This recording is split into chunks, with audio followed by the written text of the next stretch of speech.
Share. All right, guys. Happy Sabbath. Welcome. Blessed Sabbath. We're here to study Daniel 11, part 2, King of the North. Who's the King of the North? We want to get to truly who is this King of the North? Because it's mentioned in Daniel 11, and it's probably one of the most important prophecies of the book of Daniel.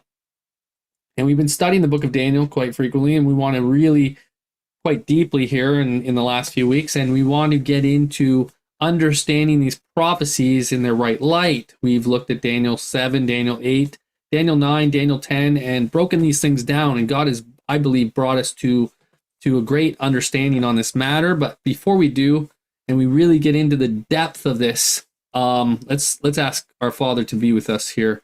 If we can, just bow your heads where you are. Heavenly Father, we just thank you for being with us. We know that you are such a gracious God and a loving and kind God, and that you are patient with us. Father, we also realize, however, that you have principles and standards that we are to stand up for. And Father, I pray that you would just give us a spirit, not a spirit that is true to your word. And I pray that each one would accept that spirit, that we would realize that he has given it to us. He's a good Father who gives good gifts, and he's given us the victory in all things. And we just pray, Father, for understanding that your words are true and you make good promises, and it's on us to take you at your word. And I pray these things all in Jesus' name, and thank you. Amen. All right, guys, King of the North. Who is the King of the North? This is going to be an interesting study. I want you to just consider some of the things that we've already looked at. Daniel 2, Daniel 7, Daniel 8, Daniel 11. And I'm just going to get... Okay, just let me just move this down a touch, if I can. Keeps popping back up. There we go. I think we got it. Okay, so we got OBS here and eSword. Okay, Daniel chapter 8 is going to be one that we've already looked at, and I'm just going to open it up here for 1 second. Some of you remember the kingdoms. Oops, that's Hosea. Daniel 8. We've got the kingdom of the Medo-Persian kingdom. That's what it starts with. This is going to start the 2300 days, which is going to be a ram with two horns, Medo-Persia. And then, of course, it meets into this other beast, which is the he-goat. Daniel 8:5, Daniel 8:22 tells us it's the Greek kingdom. And of course, in this kingdom, there was the horn would be split up, and when the horn was broken, there would be four other ones that would be split towards the four winds of heaven. And of course, we've got the four winds. We've got the south, we got the east, we got the west, and we got the north. And so out of one of those horns is going to come a kingdom called the little horn. It's a little horn is going to come forth out of one of these horns, out of these four winds. As this kingdom is divided, Greece, there's going to be a northern horn that's going to come, and it's going to wax exceeding great toward the south, toward the east, and toward the pleasant land. Who is this horn that comes from the north? This is the papacy. This is Rome that's going to come out of the north. And it's going to wax towards a pleasant land. Now, this history, of course, is repeated. We talked about this Daniel 11 last week, where we saw the kings in Persia, which is in verse 2, and then this mighty king shall stand up in Greece. So we've got Daniel 8 and Daniel 11, very parallel. And we've got the list of kingdoms. We've got Medo-Persia, Greece, and then Rome. That's the study. That's the way Daniel always interprets the kingdom. We got Babylon, Medo-Persia, Greece, Rome, Daniel 2. That's going to be your statue with the head of gold, the arms and chest of silver, belly and thighs of brass, and then the legs of iron. And then you've got the 10 toes the iron and miry clay. That's your divided kingdom. That's Daniel 2. You've got those kingdoms. Daniel 7, you've got something similar. You've got the lion, which is Babylon. You've got the bear, which is the Medo-Persian kingdom. Then you've got the leopard, which is Greece. And then you've got this diverse beast with 10 horns, which is the divided kingdom of Rome. So you can see the order. It's Babylon, Medo-Persia, Greece, Rome. Same with Daniel 8. You get into Daniel 8 and you've got Medo-Persia. You don't have Babylon in this one, but you have Medo-Persia. Then you have Greece. And then you have this four divided kingdoms of Greece. And out of one of them comes, from the northern kingdom, the Papal Empire, or the Roman Empire, which would eventually become the Papal Empire. And so those are the kingdoms. You got Babylon, Medo-Persia, Greece, Rome. And that's the order in all of those chapters. Now, Daniel 11 is really just a repeat and expansion of Daniel chapter 8. And we learned that last week. We were studying that. And there's certain points in Daniel 11 which we need to come to understand, to get down to these last points with regards to this king of the north, because this is an important point of the prophecy. But as you look at this Daniel 11 here, I'll bring it back to the screen. We've got the kingdom of Persia, and then we've got the kingdom of Greece that comes up next, Grecia. A mighty king stands up, which is going to be stand up, like Michael stands up. He takes the kingdom. He becomes the king of kings. Michael stands up, the prince, right? And this mighty king shall stand up. This is going to be referring to Alexander the Great. And he would rule with great dominion and do according to his will. Verse 4 says, when he shall stand up, his kingdom would be broken and divided toward the four winds of heaven. Where did we read about his kingdom being divided toward the four winds of heaven? Daniel chapter 8. We read already in Daniel chapter 8. You can go back, and if you actually look at these verses here, you'll get the references. Like you can go here, Daniel 8:8. You can see it right here on the right side, right? And you can look at it again, and it says, we can go, the he-goat waxed very great. He was strong, and when the great horn was broken, for it came up four notable ones toward the four winds of heaven. So that's the same as Daniel 11, verse 4. When he shall stand up, his kingdom shall be broken and divided toward the four winds of heaven. Four winds, north, south, east, and west. So you got four winds. And one of them came up that waxed toward the south, toward the east, and toward the pleasant land. Which direction did he come from? Came from the north, this king of the north.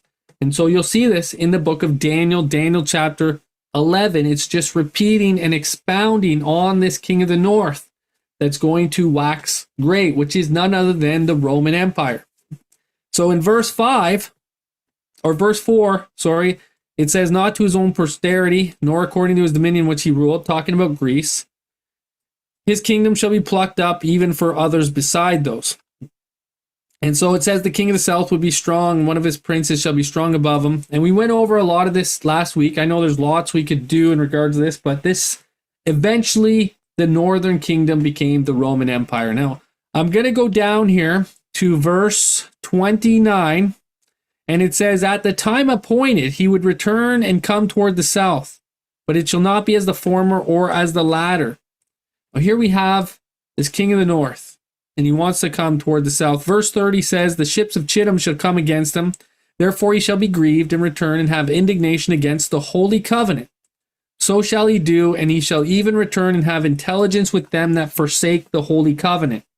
Now, what does the covenant have to do with? Well, who is the mediator of the covenant? And I would like to have, if you guys can, I don't mind. I would like to have some participation in this one. We can just comment in the chat or whatever. But who is the mediator of that covenant? And maybe I'll share some of these messages here as we go, just so we can get to the answers to these things as we're going. But mediator of the covenant, Jesus, right? Jesus is the mediator of the covenant. You can read about this in the book of Hebrews. Now, for us, there is how many gods and how many mediators, guys? There's one God and one mediator, right? That's what it says in 1 Timothy chapter 2, verse 5. And the mediator, what is he doing? What's another word for mediator that we would call him? Like mediating. Who does mediating on our behalf? He's like, he would go into the sanctuary and mediate. Who was it that was, what was that man that kind of, he looked like Christ, Aaron was one of them. And same with his sons, they would be priests. Okay, priests. A priest is a mediator, right?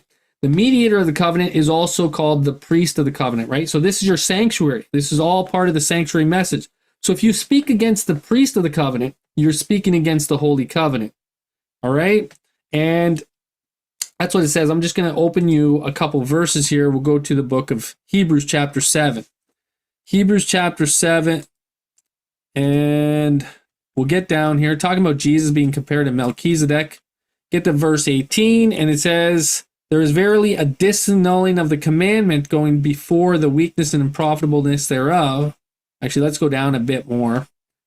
And it says, thou art a priest after the order of Melchizedek. Now, by so much was Jesus made a surety of a better testament. Okay, surety, some people might not think that has to do with a mediator, but I do believe it does. But a better testament is a better covenant. And do you see the relation here between the covenant and the priesthood right here? There's a priesthood and a covenant, and it says Jesus made a surety of a better testament. Well, Hebrews 12, you get down here to verse 24. Jesus is the mediator. You see the mediator here? What is he the mediator of? The covenant. Okay? So there's a connection between the mediator and the covenant. Catch this, because this is important to understand in the book of Daniel when you're looking at Daniel chapter 11, and also with regards to the daily. I'll show you what I mean here in a second. Because in verse 30 and 31, it says he would forsake the holy covenant. And he would have indignation against the holy covenant. You see that? You catching that? And then also, not just that, but verse 30, let's go down to verse 32. Such as do wickedly against the covenant. You see that? So the covenant. This guy has a problem with God's covenant, okay? And the covenant has to do with a high priest bringing his blood before the Father. So it all points to the sanctuary. The blood of the covenant, the blood of the everlasting covenant was shed for you, and he brings it before the Father. Now the covenant has to do with the priesthood, and that's what he's against. He's against the priesthood. So it says, listen to what it says next. Now, understanding all that, hopefully we got all that in our minds. It says armies would stand on his part. What does that mean? It means he's going to get some kind of arms of some sort to fight against the people. And he's going to fight against those people who really stand for one God, one mediator, the mediator of the covenant, Jesus, right? He's going to come against this teaching. I'm going to show you how he comes against this teaching as we continue today. But this is important for us to understand and see as we're reading the book. I'm just showing you what's in the book here, and then I'm going to show you how this all came to pass, okay? It's right here. It's telling us what's going to happen. And it says they would pollute the sanctuary of strength. Well, what is the sanctuary? What happens at the end of the 2300 days? It has to be cleansed, right? So who's polluting it? Is this little horn power, this king of the north power, this power that comes out of the north, waxes toward the west, toward the east, toward the promised land. And it says it shall take away the daily and place the abomination that maketh desolate. So here we see it takes away the daily. The word sacrifice is an added word here. It's not necessary to get to that. But the word daily here, another word for this, do you know what this word means? I'm going to show you what this means here. It's going to all connect you to the priesthood. Watch how it works, okay? The word daily, if we look it up in the Hebrew, we'll get down to verse 31, and I've got it in the Hebrew here, and we'll just go to it, and it says the Talmud. And if I was to do a quick search on this, just a quick search of the entire Bible to see what it means, I'll bring it up. And I lost that one. I don't know where my search bar went. Nope.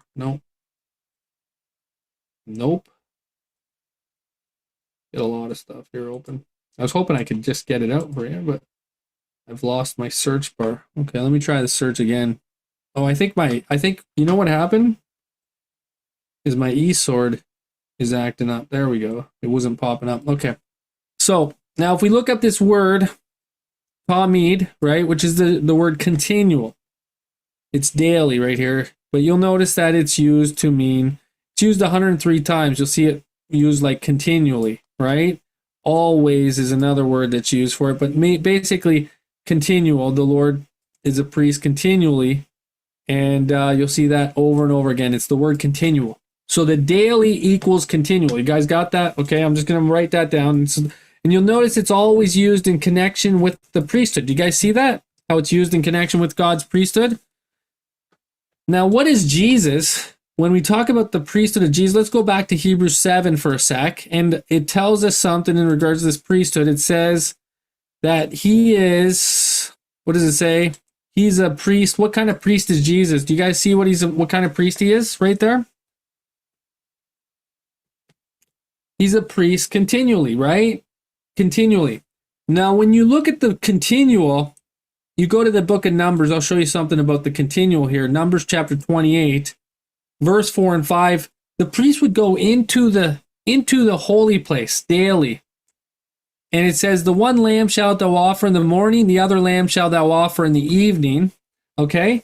And then at the 10th part of the ephah, and flour, etc. And then it says, it is a continual burnt offering. What is this referring to here? This is talking about your daily. He would go in daily or continually. You see the connection there, the continual? And that is the priesthood right there. The priesthood that he would do is he'd offer these continually. It's a continual burnt offering. He is a priest continually. And so this is the continual or the daily that was done every day. Now he would go in daily into the first apartment of the sanctuary. But how often did he go into the second apartment of the sanctuary? No, this is not asking for forgiveness continually. That's, yeah, he would go once per year. I'll come back to that question a little later on. But that's, yeah, he'd go into the second apartment once a year. Once a year, okay? Now let's just keep this in mind that on the Day of Atonement, he would go every year, but it wasn't like you had to be forgiven or give your sins every year. It was just a symbol that the priest did. Okay, now let's go back to the book of Daniel, chapter 11, verse 31. And we're looking at this, and he says, he shall take away the daily and then place the abomination that maketh desolate. We're going to look at the abomination that maketh desolate because Jesus told us, when you see and understand Daniel, you need to understand what the abomination that maketh desolate is. But it says in verse 32, such as do wickedly against the covenant. What are they against? You see that they're against the daily. They are against the sanctuary. They are against the covenant. And they are against the people. They are the people of God. The people of God. They want to destroy them, kill them by sword, famine, captivity. He that killeth with the sword shall die with the sword. He that leadeth into captivity. Right, there's your sword and there's your captivity right there. That's Revelation 13. There's a connection. It's the beast, the papacy, right? And spoil many days. Okay, but we're going to come back to this. We want to look at this and just continue this. This is the daily. You need to understand that this has to do with the sanctuary message. It has to do with the priest Jesus going in the sanctuary daily. You can see this in the book of Daniel, chapter 8, where it says, this little horn waxed great to the host of heaven, cast the host and some of the stars to the ground, stamped upon them. And he magnified himself even to the prince of the host, and by him the daily was taken away. What was taken away out of the sight of the people? If the daily is the continual of Christ, and Christ is in the first apartment of the sanctuary, what was taken out of the sight of the people? It was one God and one mediator, the mediator of the covenant. It was the mediator of the covenant. The covenant was taken from the people in their sight, right? Remember, he's against the covenant. He's doing wickedly against the covenant, against the mediator, against the daily. And what happens? The place of his sanctuary was cast out. So the sanctuary message, what is Jesus doing in the sanctuary? He's going in daily into the holy place, or it's the symbol of him going, he's in the holy place, right? In the first apartment of the sanctuary. Started his work in 31 AD when he went up to heaven and was anointed the holy place, as Daniel 9 talks about. Anointed the holy place. You'll see this in Daniel 9 where it says that, let's go down here. Some people think this has to do with Jesus being anointed, but it says he seals up the vision and the prophecy and anoints the most holy. Well, the word there is talking about the sanctuary. He anoints the sanctuary. He begins his work as the priest of the heavenly sanctuary at the end of the 70 weeks. And so that sanctuary was the one that was brought into view in 31 AD, and that's why it was polluted by the papacy, polluted by sin until it needed a cleansing in 1844 at the end of the 2300 days. So here we have Daniel 11:31. It's talking about arms shall stand on his part. We're going to look at this deeply and how he did take away the daily. This is something that you definitely want to understand. You don't want to be ignorant in regards to these issues, because if you're ignorant in regards to these issues, you probably will be ignorant in regards to what is really happening today with relation to the abomination of desolation. Okay? So we'll put this all in things. But this is something that we need to understand right now. Pope Francis is calling for giving the United Nations organization real teeth. I would say that army standing on his part at the end of time, the United Nations are going to stand on the part of the papacy. And we'll look at this and continue this. But Pope calls for UN with teeth. This is all over the internet. This is just over the last couple weeks here. And UN Secretary General calls for global governance with teeth. Same thing. And teeth, when you think of teeth, you know, the beast has teeth. What kind of teeth did the beast in Daniel 7 have? Iron teeth, right? Irony. It's anyways, it's really the beast here that's going to have power. And when you see in Revelation chapter 13, it has the mouth of a lion and teeth. You know, what does it do with its teeth? It eats. It devours much flesh, the Bible says. But I want to go back. We're going to break down some things that were spoken of by Daniel, because Jesus told us to understand when you see the signs spoken of by Daniel the prophet. Now, Jesus in Matthew 24 talks about this, but in verse 3, he starts with this. He says, he sat upon the Mount of Olives. The disciples came to him privately, saying, tell us, what shall these things be, and what shall be the sign of your coming and of the end of the world? So there's going to be a sign of the end that's going to be given to God's people. And it's going to be, Jesus likens what happened to Jerusalem. He has a prophecy here in Matthew 24. He likens what happens to Jerusalem to what happens to the people at the end of the world. And what happened to Jerusalem? Well, it was burnt with fire, okay? We'll come to that. We're going to look at the Bible here. But there's a sign of his coming, and he does not want us to miss this. He says this, he says, when you therefore shall see the abomination of desolation spoken by Daniel the prophet, stand in the holy place. Whoso readeth, let him understand. And if you don't see it, you know, it's like going through a stop sign. You could get in a very bad accident. You want to understand this. And this is, I'm going to make this very simple to understand tonight. This is not a complicated thing to understand. So if you want to understand it and you want to know it, Jesus makes it known. The question is, do we want to understand it? Sometimes, you know, sometimes we're too busy. Sometimes we don't want to understand certain things. A lot of people have a lot of things going on in their minds and life. And a lot of people will, you know, say, oh, I nobody knows. No, it's not important or whatever. Jesus said, know and understand. Because there's certain instructions that he gives to his people at this time. He says, when you see this, you know, do this, do this. Prophecy is given so that you can take heed. And a failure to understand and know is going to be a failure to do what he instructed you to do at this time, which is, you know, flee out of Judea, maybe come out of something else. We'll look at come out of the cities, I would say. I think that there's a real message here that God would have us to know, and I'll show you as we continue here. But when Jesus talks about this sign of the end, he likens it to what happened to Jerusalem in 70 AD when it was burnt with fire. And you know, if you're in the city at a certain point in time in this end of age, it's not going to be good for people in the cities. It's going to be a very difficult time. That's why Jesus gives you the warning and he tells you, know and understand, don't miss this point. Because if you don't follow the instruction that I give you, well, certain destruction, you know, is going to result. And with regards to the cities, in 70 AD, there was not one Christian lost in that destruction of Jerusalem. And I think it's going to be very similar at the end of time here. But God would have us to know. Anyways, keeping this in mind, why was it burnt with fire? What did it do? Well, Leviticus 21 tells us the daughter of any priest, if she profane herself by playing the whore, she profaneth her father, she shall be burnt with fire. And when we put this in a spiritual prophetic context, right? There's a real symbology behind this. We look at a woman as symbolizing the church, and you know, fornication. Well, who does the whore of Babylon fornicate with? Bible says, it says she's committed fornication with the kings of the earth, right? And so what happens to the whore of Babylon? Her judgment is she is burnt with fire. That's what it says in Revelation chapter 17. So this is why she's burnt with fire, is because she's united with the kings of the earth. The church has went to the state.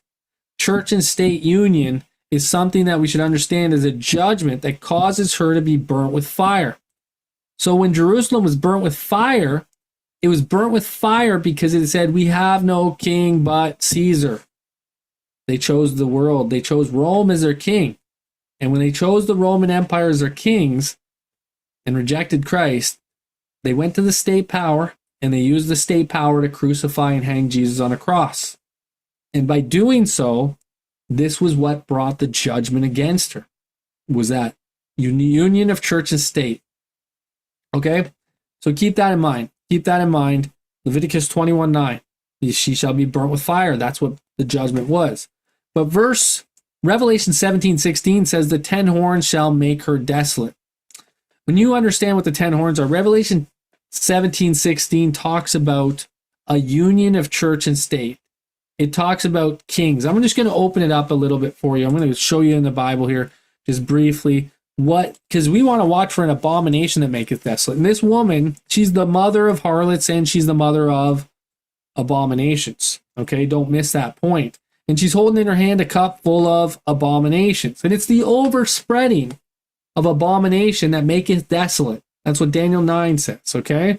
So there's going to be so many abominations that the entire abominable stuff that's going on right now, like LGBT, abortions, all this other stuff, and it's going on in the church. I mean, it's not even just going on in the world right now. Like, look at our Adventist church right now. Just look at that today, and it's all in there, right? Those are abominations.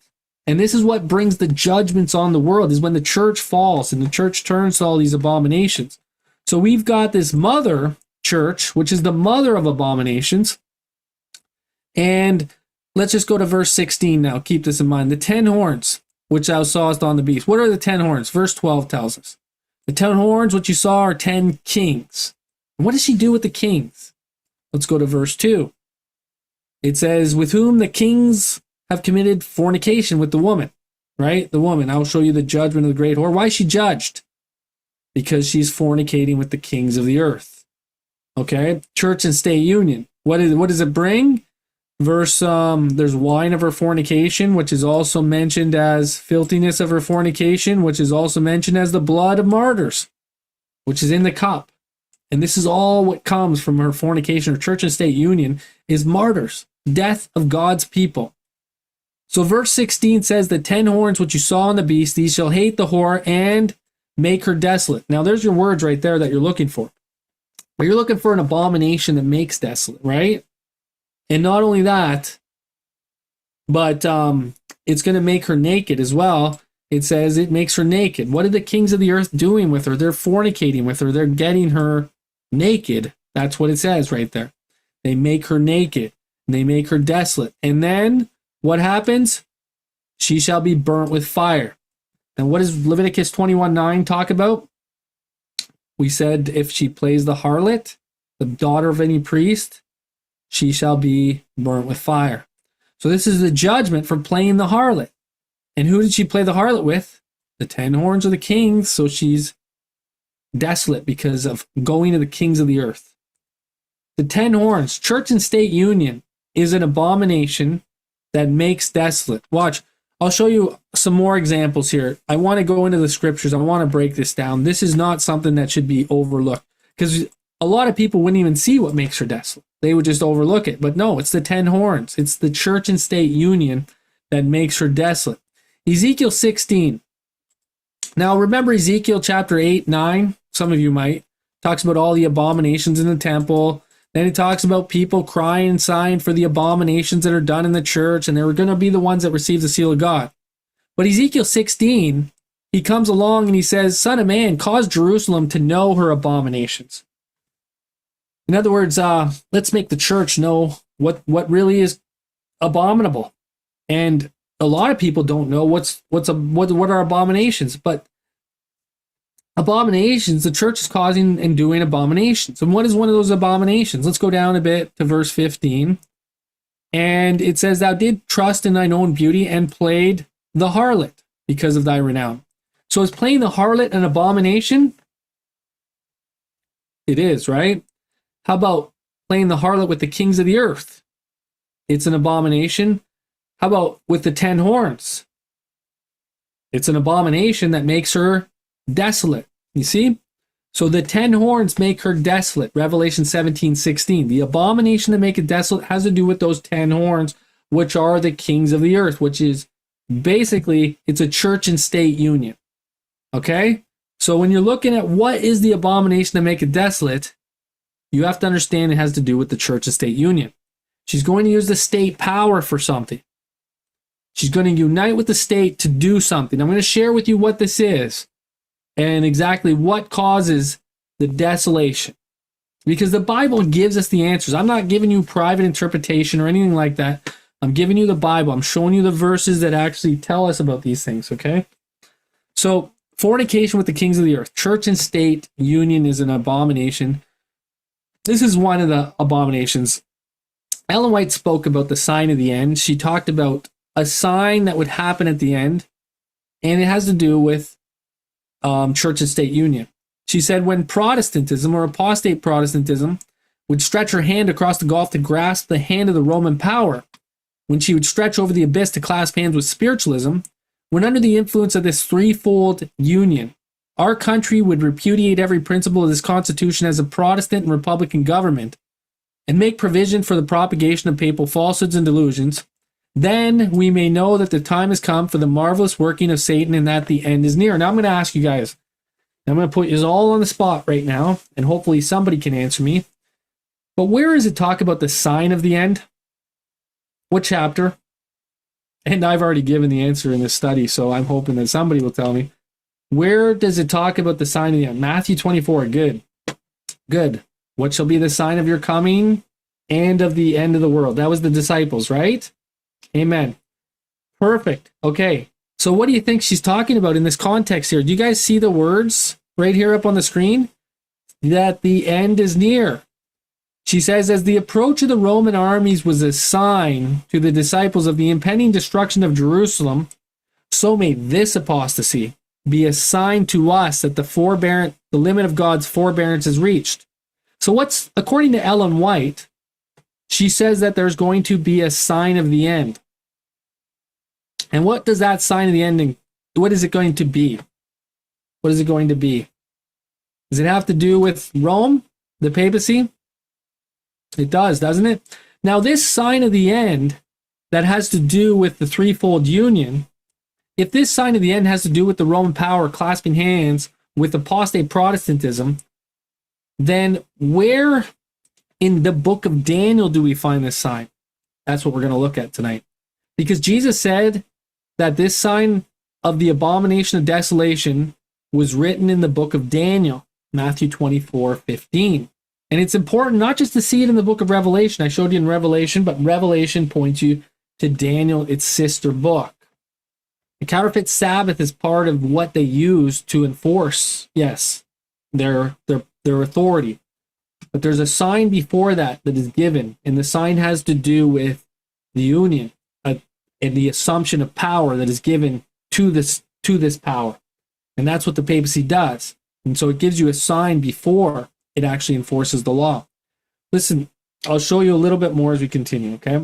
Revelation 16:12 says this. It says, the sixth angel poured out his vial upon the great river Euphrates, and thereof the water thereof was dried up, that the way of the kings of the east might be prepared. Now, some of you remember in Daniel chapter 5, the water of the Euphrates was dried up. Who came and dried up the water of the Euphrates? The kings of the east, which would have been the Medo-Persian Empire. Now, in Revelation 16:12, there's another king of the east.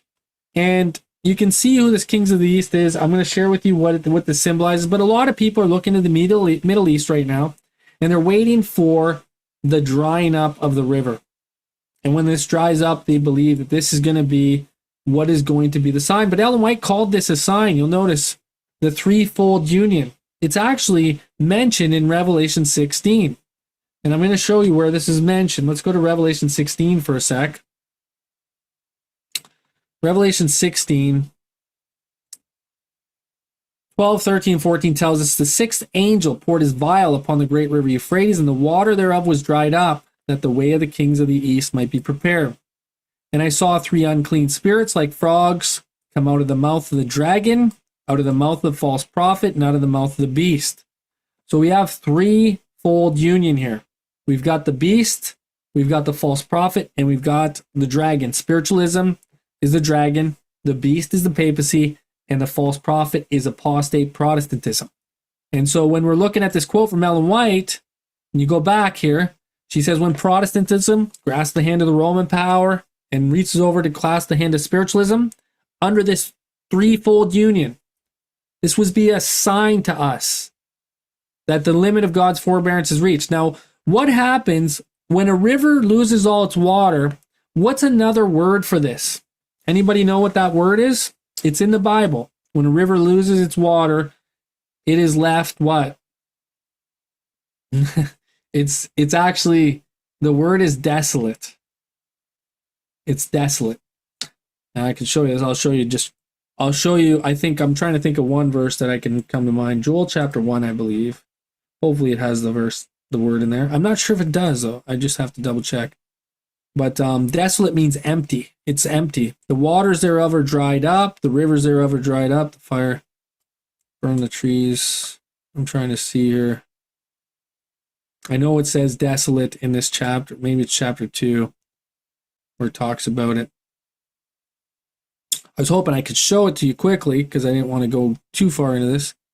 You might have to do some search on your own, guys. I might have to, I'll move the northern army.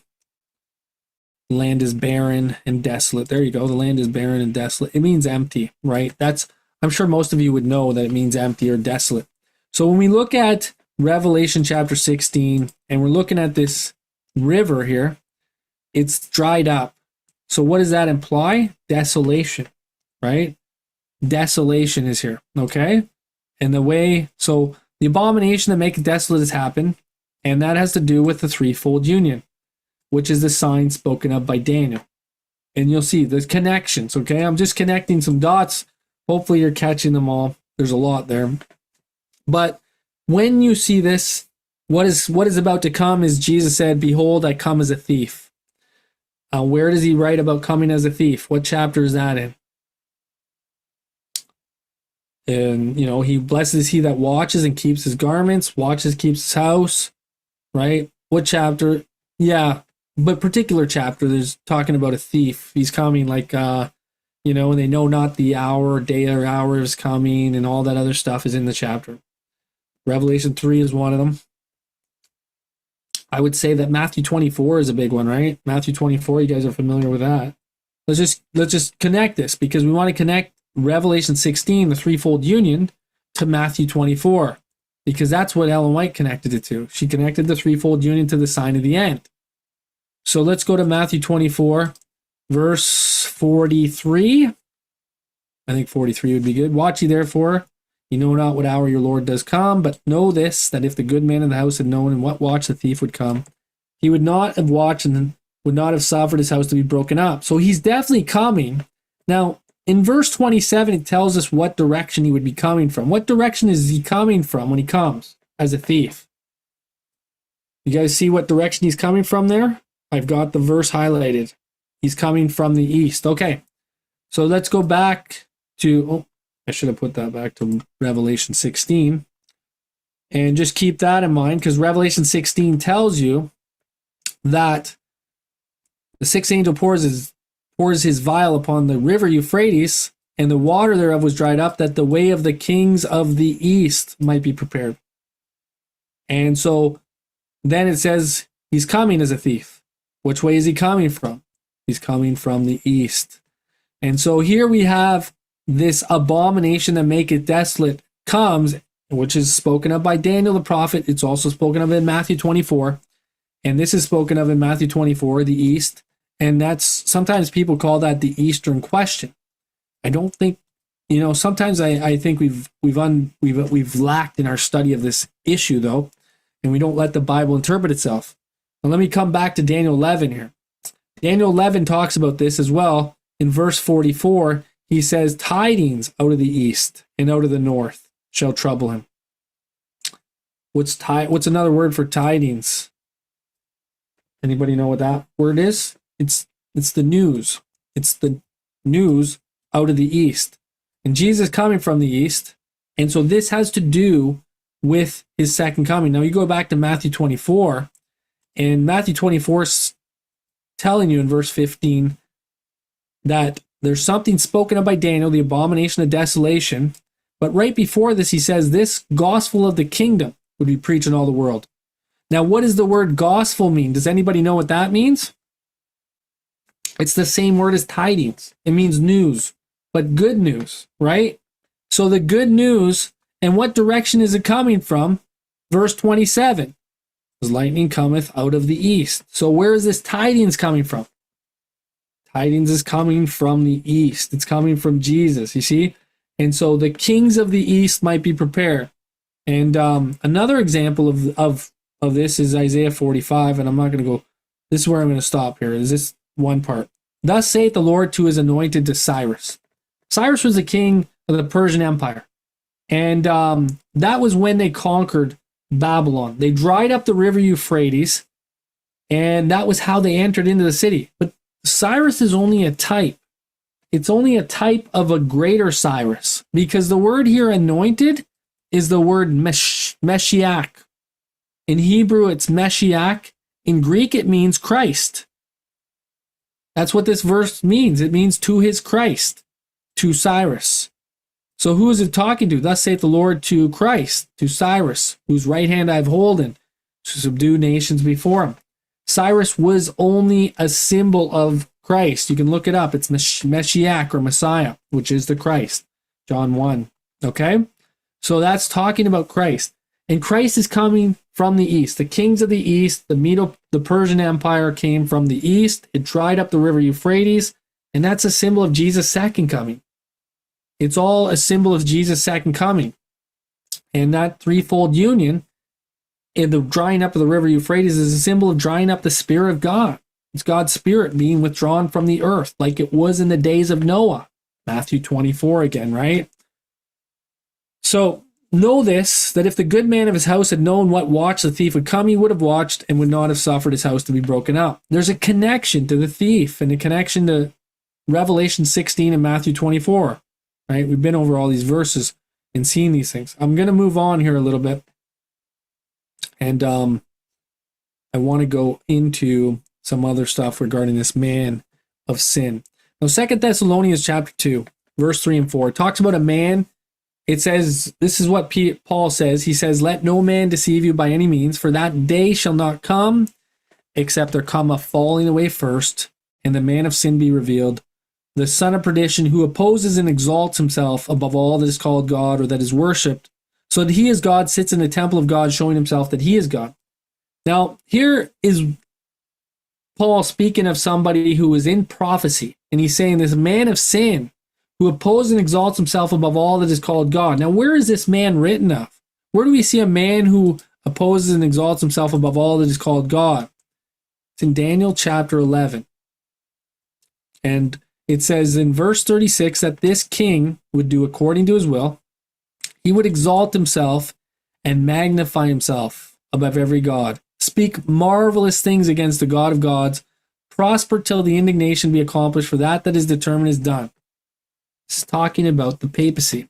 It's talking about the Pope. Neither shall he regard the God of his fathers, nor the desire of women. They can't get married, the priesthood, right? Nor regard any God, for he shall magnify himself above all. That's exactly the words of Paul the Apostle.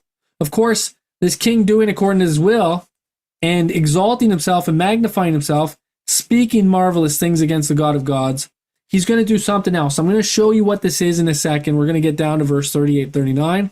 But Daniel 7:25 speaks of him also. And it's just, again, repeating. He speaks great words against the Most High. See, that's the same words that it says in Daniel 11. He will speak marvelous things against the God of gods. And then he wear out the saints of the Most High and think to change times and laws. That's Daniel 11:36. It's the same thing. But it's the papacy, changing the Sabbath. And then the people are given into his hands till time, dividing of time, which would be the dark ages. But this is mentioned right here in Daniel 11, verse 36. The king would speak great words against the Most High. think to change times and laws. You don't want to miss this, because this is the same power here. And he does not regard any god, the God of his fathers, or any god, except for in his estate he honors this God of forces. And the word there, forces, or uses force to enforce this God. A God whom his fathers knew not shall he honor with gold, silver, with precious stones and pleasant things. I'll come to this. I'm going to come to this in a second, okay? Just keep this all in mind. He's doing this with a strange God, it says, in the strongholds with a strange God, whom he shall acknowledge and increase with glory. That's what it says in verse 38, 39. A God whom his fathers knew not. This is a God who's definitely something that is not what his fathers knew. Now, in 508 AD, there was something that took place with regards to one of those 10 horns. One of those 10 horns would have been the Franks. The Franks were one of the 10 horns, and this union of church and state took place, which is also what makes the papacy desolate, guys. Do you remember? What would make the papacy desolate according to Revelation 17:16? Everybody remember what it was? Something makes her desolate. The verse says the 10 horns would make her desolate, right? Which are going to be the 10 kings, which are going to be the kings of the earth. Okay, church and state union. So here we have Clovis giving power, or given power by the papacy, and giving power over to the papacy. And how did he do it? Well, it says the bloody course of Clovis, glorified by the Catholic writers as the triumph of the Orthodox doctrine of the Trinity over Arianism. Now, what is the Trinity, guys? It's a God, right? Is it not? Is the Trinity a God? Okay. So there's a God that's going to be exalted here. You see that? By the papacy. This God is called the Trinity. Now, this God is going to be exalted. I'll show you what it says. In the Justinian Code, when the Ostrogoths were uprooted, there was a code that was written from Justinian, the emperor, to all the other emperors. And he said, concerning the most exalted Trinity. What kind of God is this? This God was an exalted God. It was the most exalted Trinity. And the Catholic faith in providing that no one shall dare to publicly oppose them. Did he use force?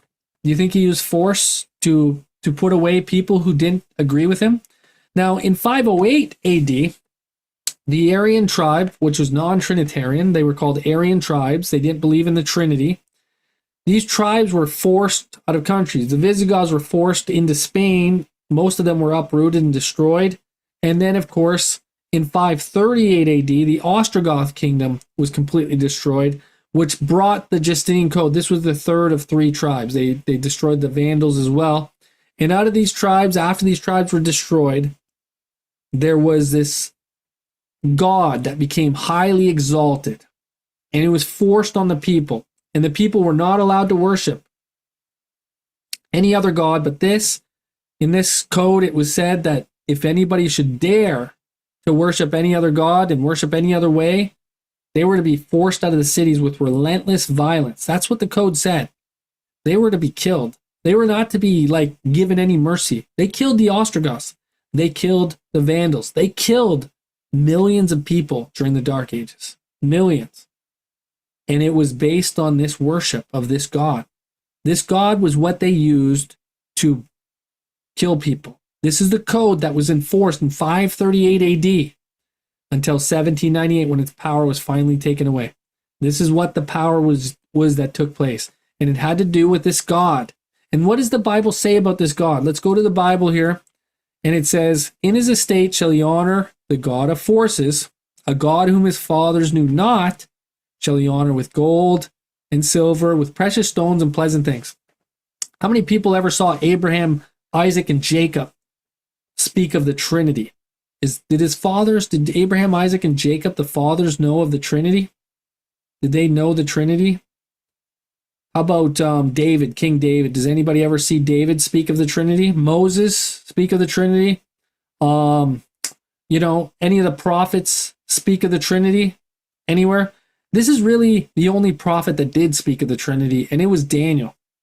And Daniel says, regarding the papacy, that he would do this in the most strongholds, thus shall he do, that's the papacy, in the most strongholds with a strange God, whom he shall acknowledge and increase with glory. What was the words that the Justinian Code said? Concerning the most exalted Trinity. To exalt means to increase with glory. That's exactly the same wording as the Justinian Code. Exalted Trinity. That's what Justinian wrote. Those are Justinian's word. And then the Bible explains it this way. He would increase it with glory, this God. And he would cause them or use them to rule over many. What did he do to the Ostrogoths, guys? What did he do to the Visigoths? What did he do to the Vandals? Did he use this God to destroy them? Did he force people out of the cities with relentless violence? Yes. And he divided the land for gain. In other words, he made money off of this. But it says that that's the God that was exalted. So when we're looking at this, concerning the most exalted Trinity, this is what was used during the Dark Ages. And that's what Daniel 11, 36 to 39 is speaking of. And it says that the king would do these things with this God, that it spoke marvelous things against the God of gods. It does not worship the true God. It destroyed the sanctuary message. When you look at the book of Ezekiel, Ezekiel tells you of an abomination that would be committed. Let's just go to Ezekiel for 1 second, keeping this all in mind. Ezekiel chapter 8 and verse 14, he says, Then said he unto me, O son of man, turn thee yet again, thou shalt see greater abominations than these. And he brought me into the inner court of the Lord's house, and behold, at the door of the temple Lord, between the porch and the altar, were 25 men with their backs toward the temple Lord, and their faces toward the east, and they worship the sun toward the east. But just picture this, okay? They've got their backs to the temple. Inside of that temple is a throne. Remember Daniel 7? There was a throne, and one who was like unto the Ancient of Days that sat on this throne. And what did it have on the side of it? It had a priest. Jesus, one like the Son of Man, came in to the most holy place. Okay, on the Day of Atonement, right? That would be the Day of Atonement that he came into the Father. That was the judgment scene. Now there's only one sitting on the throne, and that's the Ancient of Days. One God, the Father, and one mediator between God and men. That's Christ Jesus. When you look to the sanctuary, you see one God and one mediator. When you turn your back to the sanctuary and look toward the sun, well, let me tell you something about the sun, okay? In regards to ancient Babylon, there was a woman named Semiramis. She's sometimes known as Ishtar or Easter. Easter is another word we translate it to. She's called the fertility goddess. And it said that how she became the fertility goddess was that her husband was Nimrod, the founder of ancient Babel, the Tower of Babel. You can read about him in Genesis chapter 10 and 11. And that tower was built up by Nimrod and other things. He died, and when he died, she said he was glorified and deified as the sun god, and he went to live in the sun. But she says he came down out of the sun and impregnated her, and she had an immaculately conceived this son, and the son's name was Tammuz. And that's what you see in the verses above. Women weeping for Tammuz. Churches. Counterfeit son of God. See? We're worshiping another Jesus. That's what Tammuz is another Jesus. A lot of people would say, you go to the Catholic Church, you see those pictures of Mary, and you see those statues of Mary and Jesus. That's Tammuz. That's Ishtar. That's not Mary and Jesus. That's Babylonian worship. And that's where it comes from. And Tammuz's birthday is December 25th, if you go Google it.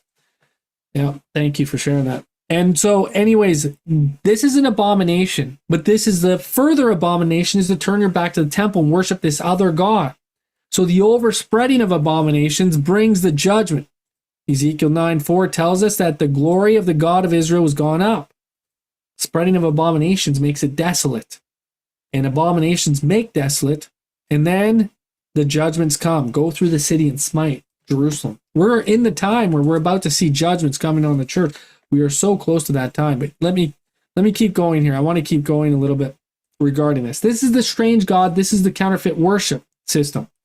And this all comes from turning away from the sanctuary. And that's what's happened. And what do you think has happened in regards to modern day Adventism right now? We've turned from the true God. We've changed the gods we worship. It's all documented. It's all documented. You can look at what the pioneers of Adventism believed, and you can see for sure they did not worship a Trinity, even despite what a lot of people are trying to say today. The Trinity is from Babylon. It is a Babylonian concept. It comes from ancient Babylon, from Nimrod, Semiramis, and Tammuz. And so that's a strange god, and that was adopted by the churches, and it was forced into belief, and it was forced on the people, and they used this god to persecute the saints during the Dark Ages. And that's why it says in Daniel 11:36, he speaks great things against the God of gods, but he worships a strange god, and he increases this god with glory. He concerning the most exalted Trinity. No one should dare to publicly speak against it. That's what the rule of the land was.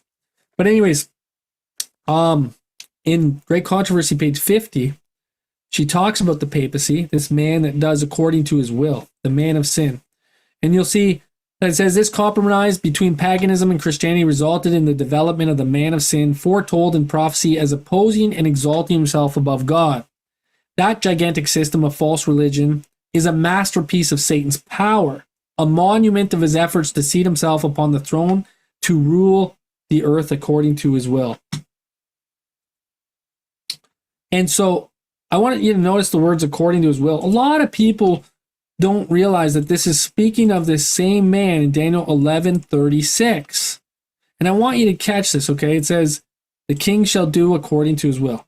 He would exalt himself, magnify himself above every god. She's quoting this, okay? And she's saying this is the papacy. But you know, in Adventism today, we're having a little issue with regards to this. Because some people are saying this is not the papacy, this is actually France. And I don't know about you guys, but I run into this a lot, okay? And you will run into this too. But this is not France, this king that does according to his will.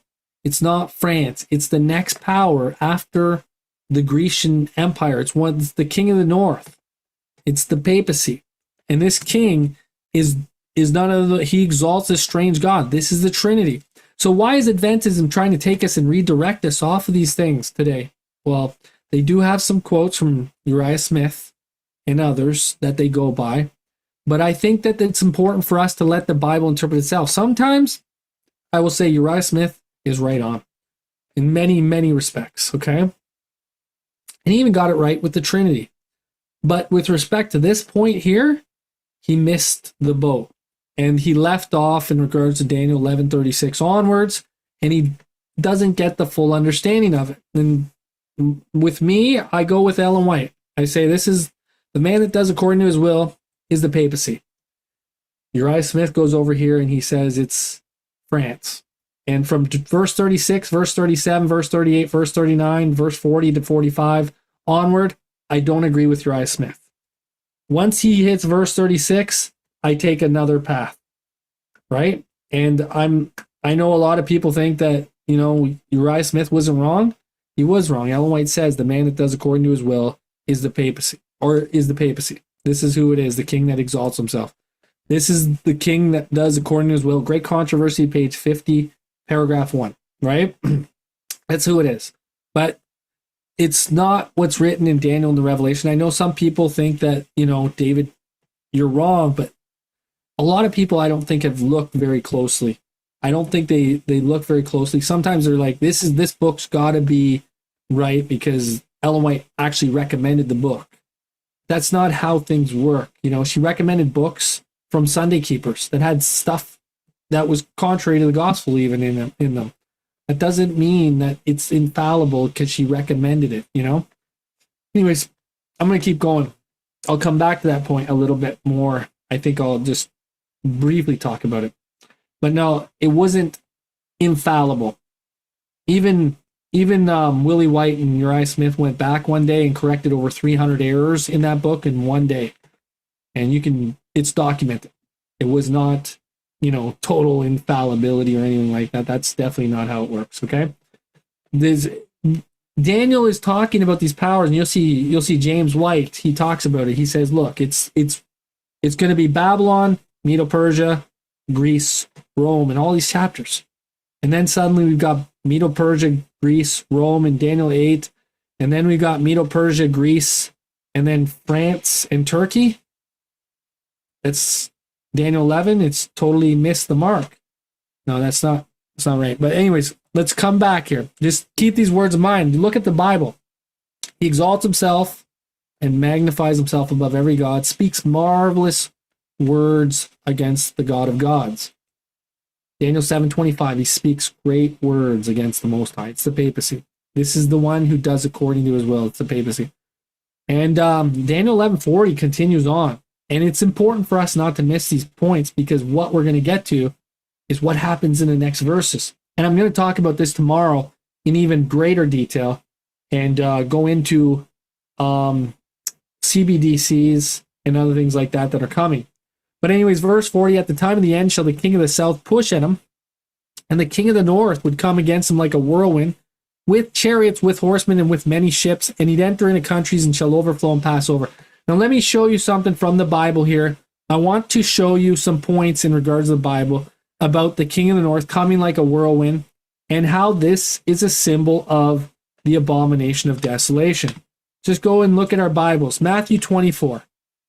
Matthew 24. There was instructions given, guys. What were the instructions to do when we see the abomination of desolation? What were we instructed to do? You can see it in Matthew 24:16. When you see this, then let them which in Judea be in Judea flee into the mountains.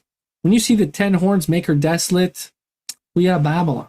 Get out of town, right? But flee into the mountains. Okay, come out of Judea, right? Come out of Judea, my people, right? When you see the abomination of desolation, when you see this. Now, what was it that was the abomination of desolation according to Jeremiah? Jeremiah said to flee out, but he shows you something that you're going to see. Let's go to the book of Jeremiah, chapter 6, and you'll see. It says right here that we are to flee out of the midst of Jerusalem. Gather yourselves to flee.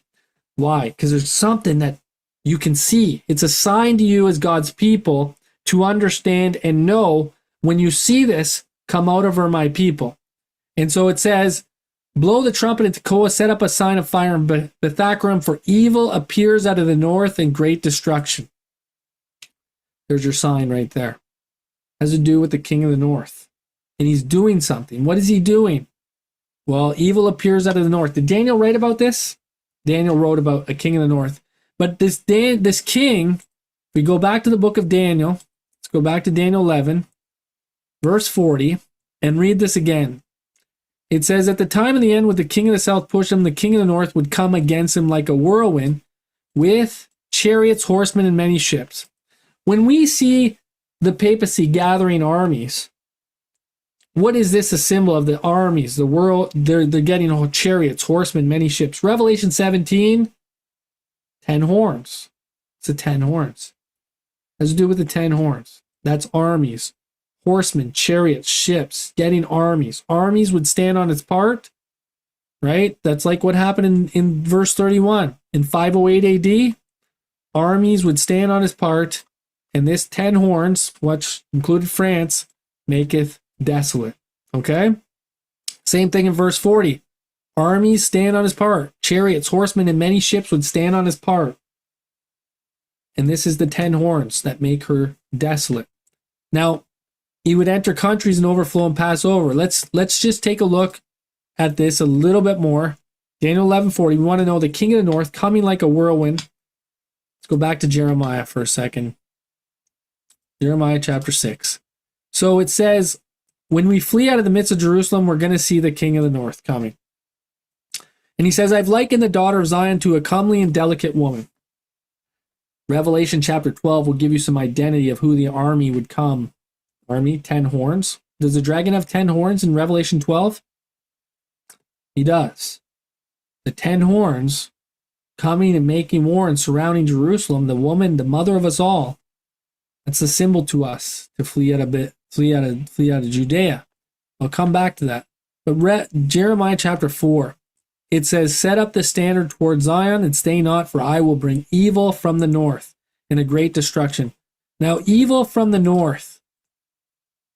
Jeremiah knew of this evil coming from the north. Who was coming from the north, guys? What kingdom was it that was coming from the north?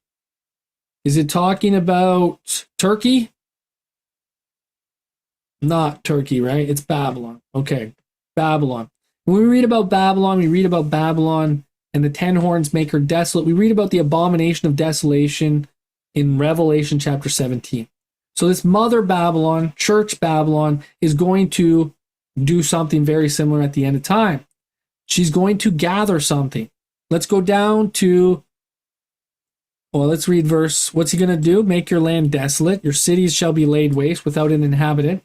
That's important to understand because he wants you to flee out of Judea, flee out of the cities. Come out of the cities. Come out of her, my people.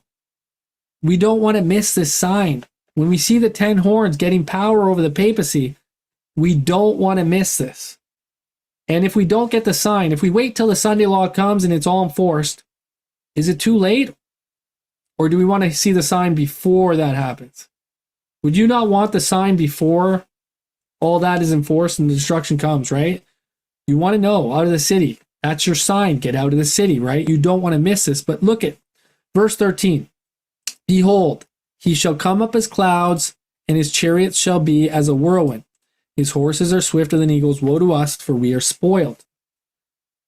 So the king of the north is coming like a whirlwind. He's coming with chariots, with horsemen, and with many ships. He's got his armies. King of the north is none other than Babylon. It's the papacy, and the 10 horns make her desolate. So the abomination that make it desolate has to do with someone coming out of the north. And there's going to be a sign to us to get out of the city, flee out of Judea, very similar to what happened in AD 70. And it has to do, Ellen White said the sign of the end was the threefold union. She didn't say it had to do with Turkey. The sign of the end spoken of by Daniel had to do with the threefold union. And we have to not miss this point. We have to not miss this point. I'm going to share with you something. See, this is Luke 21:20, and I have a woman standing on the moon. That's Zion. You know, Zion. I've likened Zion to a delicate and comely woman. And that would be Jeremiah chapter 6, verse 1. They're to flee out of Judea, but only when you see the king of the north coming. And so it says here in Luke 21:20, when you shall see Jerusalem compassed with armies, then know that the desolation thereof is nigh. And clearly there was a sign given in 70 AD, or to get out of the city. 67 AD was actually when the sign was. But in relation to this, it was 3 years before the destruction came. So they had time to get out beforehand, right? You definitely want to see the sign before the destruction comes. Does that make sense? So God's going to give us a sign before the destruction comes and before they're really forced in. And that's what he does for us. He's a God of mercy. He gives us time to get out. He says, come out over my people. Flee out of Judea, come out of Babylon, because there's something coming here. 10 horns, United Nations. Some of you, I'm going to share with a map tomorrow. Maybe I'll share a little bit of it tonight here. But the 10 horns shall make her desolate. It's not something you want to miss. We saw it would happen in 508 with Clovis, and we're going to see the same thing today. I'm going to share with you how it happens today. So at the time of the end, it's after 1798. Some of you know that and understand that the king of the south would push at him, which I believe to be France, and the king of the north would come against him. The word against him is added there. It should just say, he shall come like a whirlwind, with chariots, horsemen, many ships. He'd enter into the countries and overflow and pass over. So that's the king of the north, Babylon, right? Very similar to Jeremiah. Jeremiah helps us interpret Daniel. We should not, where do you think Daniel comes up with a lot of this king of the north stuff and all this other stuff? Where does Daniel and Jeremiah come up with this? God gives it to both of them. They're not going to speak different things in regards to who the king of the north is. But this is what is the cause of the judgment. I'll show you the judgment of the great whore, sits on many waters, who has committed fornication with the kings of the earth. On September 25th, 2015, the Pope was in New York addressing the United Nations. But there was more that happened here. Also, the day before was the Day of Atonement, Day of Judgment, so to say. And he was sitting in the Congress of the United States, an actual United States that is supposed to uphold the First Amendment. It's a Protestant government. Now, when you have the papacy inside of that Protestant government, you're not really protesting or Protestant anymore. Sounds like a Ganoon Diop kind of fail, right? It's not really what you're supposed to be. Religious Liberty Director tells us that the papacy is actually one of the ways in which we're going to understand what religious liberty is through the foe of religious liberty, the Catholics. But when you look at the visit, when it came to New York City, to gather, which I believe gathering chariots, horsemen, and ships, it's to do with gathering the army standing on its part. Really, they're just giving us a sign. And a lot of people, when they saw this, were like, oh man, something bad's coming out of this. A lot of people, when they came up to this date, there was all kinds of gloomy reports. They thought destruction was coming, the papacy's coming to America, lockdowns, all kinds of stuff they thought was going to happen when this happened. And it didn't happen.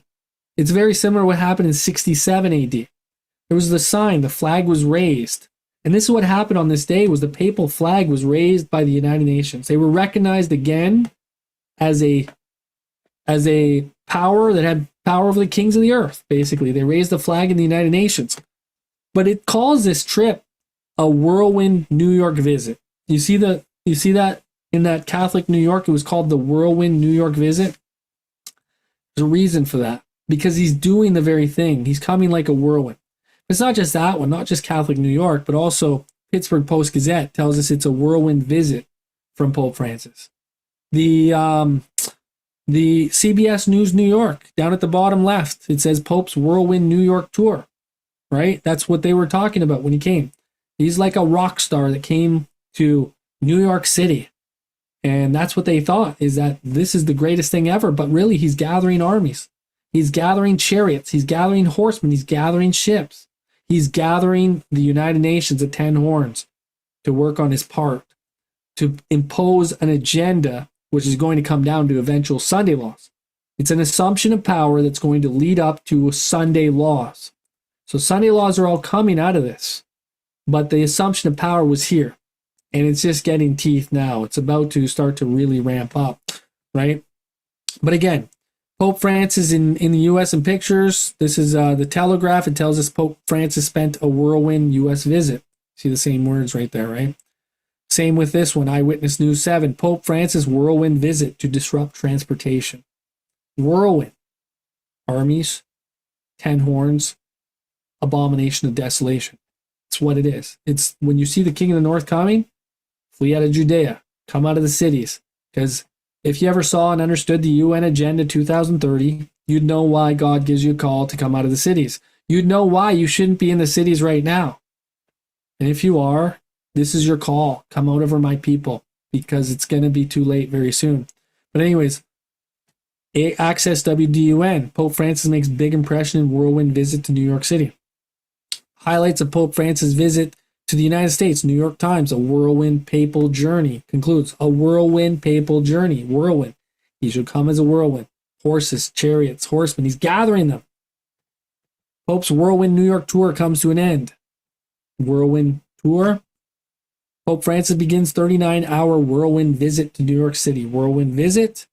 That's WNYC. All these news networks, Reuters. Pope leaves New York City in a whirlwind of events. Fox 6. Like, this isn't just left-wing media. This is right-wing media as well. Whirlwind trip. Pope Francis back in Rome. Catholic News USA. First whirlwind day in U.S. focused on climate change and world reconciliation. USA Today. Vatican. Pope Francis doing fine after whirlwind. Wall Street Journal. Pope Francis. A whirlwind tour of New York City winds down at Madison Square Gardens. 10 horns, gathering armies. Arms shall stand on his part. So there is an assumption of power. You can read about it in the Great Controversy. I know some people say, oh, it's the assumption of power that leads to the Sunday law. So therefore the Sunday law is going to be the sign of the end. No, God gives you a sign to come out of her before that happens. Thank God. Because if you were still in the cities when that happens, that won't be good. God wants you out before. So the sign is given before, as God's people need to understand. But Matthew 24:15, when you see this is a war. It's a war being made. Armies are gathered around Jerusalem. Jerusalem is a symbol of God's church, his woman, in Revelation chapter 12. And Babylon is the one making war, the king of the north, the woman in Revelation 17, using the dragon that she's riding and the 10 horns which are the United Nations, the kings of the earth. You can read about this. Just go to Revelation chapter 17. And you'll notice it says here, verse 12, the 10 horns which you saw are 10 kings which have no kingdom yet. And it talks about this kingdom yet to come. These shall have one mind and shall give their power and strength unto the beast. This is the kingdom that's yet to come. No kingdom yet. Some people are wondering, well, there's 5 fallen, one is and one is yet to come. Well, it's right here. It's no kingdom yet. It's the 10 horns. It's verse 12. We just have to read it carefully. It's the United Nations. This is the last kingdom that's going to rule after the United States when it falls. And the United States is going to be controlled by UN troops, Chinese troops. They're going to be in UN uniforms probably, but they're Chinese. The Chinese are the peacekeeping corps of the United Nations. And they will have one mind. All these nations will be of one united mind, united nations, united kings, and they give their power and strength to the devil, the dragon, the beast.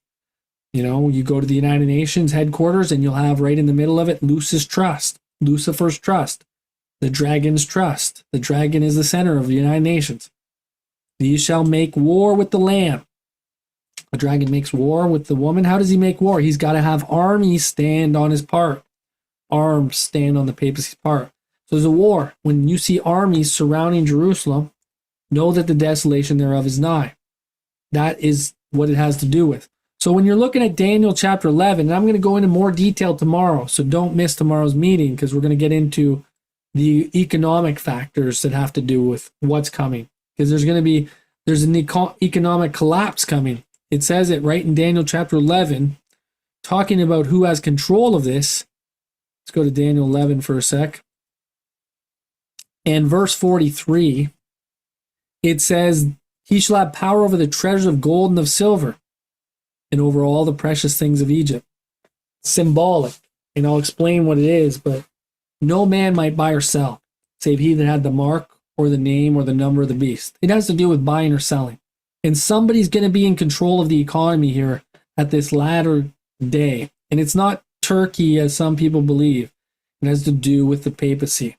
It has to do with some of the precious things. I'll come over the gold and silver and precious things of Egypt. I'm going to show you what these ships have to do with, because these ships are talking about economic issues. Daniel 11:40. You can see the ships in the book of Revelation chapter 18. You'll notice here in Revelation 18 that in 1 hour is so great riches come to nothing. Every shipmaster in all the company and ships and sailors, and as many as buy or sell or trade by sea stood afar off. See, no man might buy or sell. Somebody's going to be in trouble, and somebody's going to be in control of all the gold and all the silver, and they have control of the ships. And the merchants of the ships stood afar off. What are they doing right now in America, guys? What are the ships doing over on the ports right now? Standing afar off? Standing afar off. Yeah. The ships stood afar off. What's going to happen if the ships stand afar off? It's going to go, we're going to go completely, everything's going to go bankrupt. Everything's going to go bankrupt. Everything's going to shut down. The whole economy is going to shut down. Do you see where we're coming to here? We are this close to that 1 hour where so great riches come to nothing. It could be tomorrow. I don't know. It could be tomorrow, guys. Are you guys ready right now? You know? But it's just, yeah. We have to really, really understand that times are coming here where we're looking at things that are coming to pass, and they could come to pass very quickly. So just be aware. And what's going to happen is that we're going to see the smoke of her burning at one point. And how does she burn? Well, the 10 horns make her desolate, and she shall be burnt with fire. It's all connected together, right? But anyways, I have a couple more slides I want to share just briefly if I can. This has to do with Turkey, okay? Because a lot of people think the king of the north is Turkey. And it says Turkey did come like a restless whirlwind. This is in the book Daniel in the Revelation by Uriah Smith. And some people will say, well, that's who's coming like a whirlwind. And that's what it has to do with, is the whirlwind trip of the turkeys. And the king of North Turkey came against France. And the word against him is not really in the verse, but this is the interpretation that was given by Uriah Smith. But I want you to understand, a lot of people say, well, we believe what the pioneers believe, right? And they really believe that this was the truth. And Ellen White does not agree with Uriah Smith in regards to the king that does according to his will. She does not believe that was France. She believes that was the papacy. But here it says in Word to the Little Flock, page 8, James White, one of the pioneers of the Adventist Church, says this regarding the king of the north. He says, Michael is going to stand up at the time that the last power, that's the king of the north, in Daniel 11, comes to his end, and none to help him. This power is the last that treads down the true church of God. Who is this that treads down the true church of God? Jerusalem, the mother of us all. Who is going to surround Jerusalem and make war with it? It's Babylon. It's the papacy, the king of the north, right? This last power that treads down the saints is brought to view in Revelations 13, verse 11 to 18. His number is 666. Now, for those who believe the pioneers, this is what you have to take into account, that not all the pioneers agreed on a lot of these things. Some things they did not agree on. And sometimes there were certain things that needed more study that weren't fully understood by that time. But it's important for us to really, really consider some things. This is what James White also said. He said, he shall plant the tabernacles of his palace between the seas and the glorious holy mountain. Yet he shall come to his end, and none shall help him. Daniel 11:45. That's Daniel 11:45. That's the last chapter. Who is this? Well, some people would say that Palestine is the glorious land, and that the Turkish seat of government, the Ottoman Empire, or whatever they want to say, is to be removed to that land. Well, if that's so, then we will remark, he says, Palestine has had the curse of God resting upon it ever since the death of the Son of God. But the Western continent, America, is now at the time of the fulfillment of the prophecy of the time of the fulfillment of the prophecy, just such a land. Interesting. America. Well, the hearts of men really is Jerusalem. We are the church of the firstborn, and ultimately a papacy sitting in the hearts of these apostates that are sitting in our government, no longer Protestant government. They are supposed to have protest in their heart, Jesus in their heart, because he's a Protestant, the Lamb. And in the heart of the nation right now, someone else is sitting there, and it's the Pope. And he's come to America, and that's exactly what James White prophesied. And it's interesting how these things have come to pass, just as James White prophesied. And it just fulfills Daniel 11 to the core, to every point right there, and exactly what I've shared with you today. So at the time of the end, the king of the south pushes at him, which would be France, 1798, takes away his power. King of the north comes like a whirlwind. He's going to come at the end of time like a whirlwind with chariots, horsemen, many ships. A lot of people put that in the past. I do believe that it was hard to understand until the papacy came. It was probably hard for many people to understand. The pioneers had a hard time understanding it. There were many differences in their time in regards to it. But in this time, it's not hard for us to understand. When we let the Bible interpret itself, when we go to the books of Jeremiah, when we go to the books of Matthew and Revelation, we go to even the writings of Ellen G. White, which she talked about with regards to the sign of the end.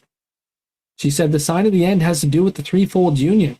The sign of the end spoken of by Daniel the prophet, which is the abomination that maketh desolate, has to do with the threefold union. It has to do with the papacy. It has to do with the papacy getting power. It has to do with America. Threefold union, apostate Protestant America, and spiritualism. Threefold union. And that's spoken of by Daniel the prophet, the sign of the end. And that's exactly what James White said. The Western continent, America, is now at this time a fulfillment of the prophecy of just such a land, Jerusalem, the church, right? So that was supposed to be lamb-like. And now out of the mouth proceed the things of the heart, and it's speaking like a dragon. And so the heart is not have that lamb-like characteristic anymore. Instead, the man of sin has sat in the heart of the nation, Washington, D.C., and spoken through it. And this is what we see. The 10 horns make her desolate. Judgments are coming. Judgments are about to fall on the land. And we're about to see these judgments about to fall.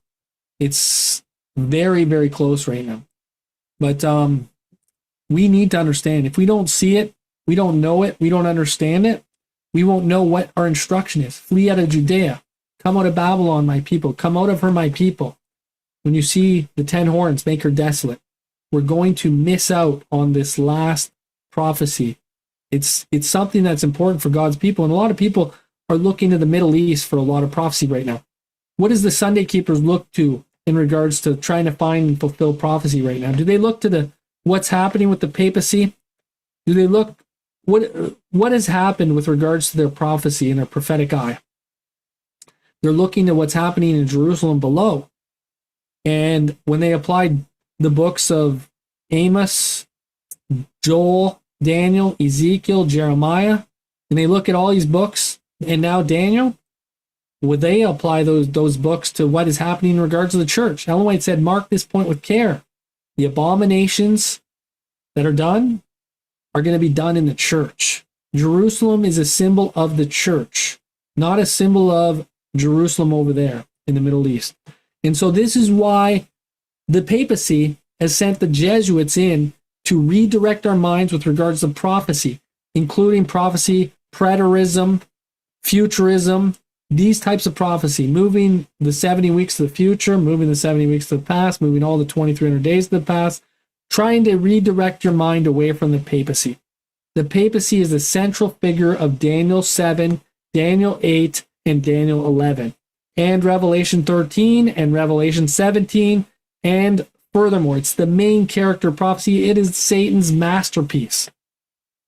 And Turkey has nothing to do with this masterpiece. That goes like Daniel 8 goes. It talks about the kingdom that's divided to the four winds, north kingdom, and the little horn comes out of the north, and he waxes great, even to these directions, but he does not wax towards the north, because he is the king of the north. That's the papacy, and it's reiterated in Daniel chapter 11. The whole prophecy is repeated. The sanctuary being cleansed and polluted is repeated in that chapter. So we have to understand these things. God has given us understanding these things, and if we fail to understand these things, then we're going to be led away and led astray. We're not going to understand. It's like the stop sign. You'll just go right through the stop sign. When the sign of the end is given, and God shows you what the whirlwind trip is, and you see it and understand it, you'll fail to get out of the cities. You'll fail to come out of the fallen churches, and that's God's message at this time. And it's to be loud, it's to be clear, and God is going to call his people out of Babylon. Again, the sign of the end, right here, spoken of by Daniel the prophet. It was given in Matthew 24, and Ellen White says it has to do with Protestantism, stretching her hand across the gulf to grasp the hand of the Roman power, reaching over to grasp the hands with spiritualism. And this is, as the approach of the Roman armies was a sign of the impending destruction of Jerusalem, so may this apostasy be a sign to us that the limit of God's forbearance is reached, that the angel is about to take her flight, and that we're about to enter those scenes described as Jacob's time of trouble. Daniel chapter 12, verse 1. What happens before Daniel 12:1, guys? Daniel 11:40 to 45. So what is she talking about here? The sign spoken of by Daniel the prophet, the abomination of desolation, the northern king. And the northern king is written in Jeremiah chapter 6, verse 1, where it says, when you see this, flee out of Judea. King of the north, Jeremiah 6:1. Flee out of Judea, has to do with Babylon.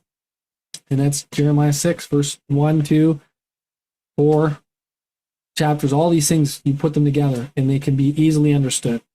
We have to let the Bible interpret itself. And I know some things, some people have their own interpretations. It's not biblical interpretation, not letting the Bible interpret itself. You can see these things and repeat if you just put these chapters together, such as Matthew 24, Daniel 11, and Revelation 18. You'll see all these symbols and signs put together. There's a little chart here. You can take a copy of the page for yourself. But the glad tidings from the east, right? That's the gospel, Matthew 24:14. It's the lightening the earth with his glory, Revelation 18:1, the gospel. The abomination of desolation, it's also the first angel's message, the gospel. What's the second angel's message? Babylon is fallen, the abomination of desolation, 10 horns, church and state. Matthew 24:15, Daniel 11:41-45, Revelation 16:13, 17, 12, and 13. That's the second angel's message, right? And come out of her, my people. Matthew 24:16, Revelation 18:4. Come out of her. Why? Because you see the sign. You see the church and state union. And you flee out of Judea. You flee out of Babylon. And then the time of trouble. Matthew 24:21, Daniel 12:1. It will be a troublous time. What do we see right after the abomination of desolation? Matthew 24:15, verse 21 tells us, troublous times such as have not been since there was a time. Revelation 18:4, come out of her, my people, that you receive not of her plagues. Plagues are going to fall in the time of trouble. There was a couple more verses, but he comes as a thief. You put those verses together, and there's a connection there. And so all those verses are connected, just as Ellen White connected the threefold union to the sign spoken of by Daniel. But there is no we have to find that in the book of Daniel. And not a lot of people are finding it in the book of Daniel. We have to read more carefully. Anyways, guys, I'm going to close it off here. And if you guys have any questions or comments, feel free to share some of those. We can actually discuss them a little bit more if you guys want, and open the book more. I'm going to share more on this tomorrow. And it's going to have to do with some of the things that are happening, as well as the ships. We're going to look at the ships and understand it a little deeper, and some of how this has to do with the central bank digital currencies that are going to come in soon. If we can, let's just bow our heads in prayer, and I'm going to close it off, and then we can have some chat. Heavenly Father, we just want to thank you for being with us here tonight. We thank you for your grace, your kindness, your love. We thank you for your words, and we just ask you, Father, to give us wisdom and understanding. You say in the book of Daniel that the wise shall understand. And I pray, Father, that we are searching in the right way. It says also in that book that we have to go here a little and there a little, precept upon precept, allowing your word to interpret itself. We can't just look at a verse and come up with our own interpretation. Father, I pray that we would learn these principles that you've laid out in your word, so that we would understand really, truly who are these powers in these studies, because, Father, this is your kingdom, and the gospel in the kingdom go together. And that's what you want to reveal to us. We also realize that there are kings of this world, and they've ruled for many years. And Father, you want us to have a discernment and an understanding of your kingdom, especially in light of these kingdoms, that the great controversy is taking place and continuing, and this world is the center of it. And I pray, Father, for more deeper understanding and also more conversion of heart in many of us. And I pray in Jesus' name, amen.